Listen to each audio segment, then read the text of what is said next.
छोड़ो मेहंदी खड़ग संभालो, छोड़ो मेहंदी खड़ग संभालो, अब गोविंद न आएंगे। उठो द्रौपदी शस्त्र उठा लो, अब गोविंद न आएंगे।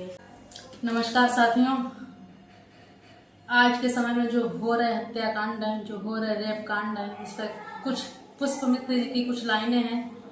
बहुत प्रसिद्ध लेखक हुए हैं, उनकी कुछ लाइनें आपके सामने हैं, तो अगर सुने और अगर अच्छी लगें तो एक लाइक जरूर करना और अच्छा सा कमेंट करना कि सुनो द्रौपदी शस्त्र उठा लो, सुनो द्रौपदी शस्त्र उठा लो, अब गोविंद न आएंगे। धूर्त बिछाए बैठे शकुनी, मस्तक सब बिक जाएंगे। सुनो द्रौपदी शस्त्र उठा लो, अब गोविंद न आएंगे। कब तक आस लगाओगी तुम, कब तक आस लगाओगी तुम इन बिके हुए अखबारों से? कैसी रक्षा मांग रही हो दुशासन दरबारों से? स्वयं जो लज्जाहीन पड़े हैं वो क्या लाज बचाएंगे? सुनो द्रौपदी शस्त्र उठा लो, अब गोविंद न आएंगे। कल तक केवल अंधा राजा, अब गूंगा बहरा भी है। होठ से दिए हुए है जनता के कानों पर पहरा भी है। तुम ही कहो अस्त्र तुम्हारे, किसको क्या बतलाएंगे? सुनो द्रौपदी शस्त्र उठा लो, अब गोविंद न आएंगे।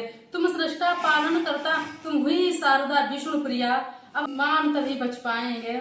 अब बनो भवानी भी ये मानी, मान तभी बच पाएंगे। सुनो द्रौपदी शस्त्र उठा लो, अब गोविंद न आएंगे। तुम ही कब तक प्राण तजोगी जौहर ज्वाला में जलकर? सुनो कि तुम ही कब तक प्राण तजोगी जौहर ज्वाला में जलकर? या कितने ही प्राण बांधोगी खुले हुए इन केशों पर?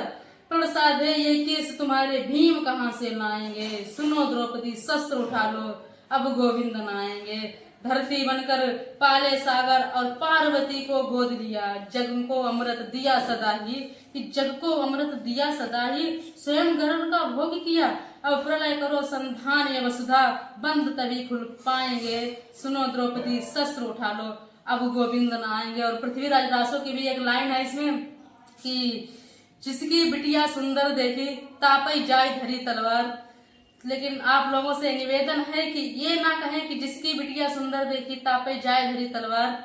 यहाँ पर आपको एक बात बताएं कि संविधान का ताला तभी खुलेगा, उसी दिन संविधान का ताला खुलेगा जिस दिन किसी बड़े नेता की बेटी का रेप होगा या फिर वह बेटी इस हत्याकांड में शामिल होगी। आज अगर किसी को न्याय नहीं मिल रहा है, बोलते ना कि एक दिन में लॉकडाउन लग जाता है, एक दिन में नोटबंदी हो जाती है, एक दिन में अगर सब कुछ हो जाता है तो भाई साहब एक दिन में फांसी क्यों नहीं हो जाती, एक दिन में उसका निष्कर्ष क्यों नहीं निकलता? धन्यवाद। राधे राधे।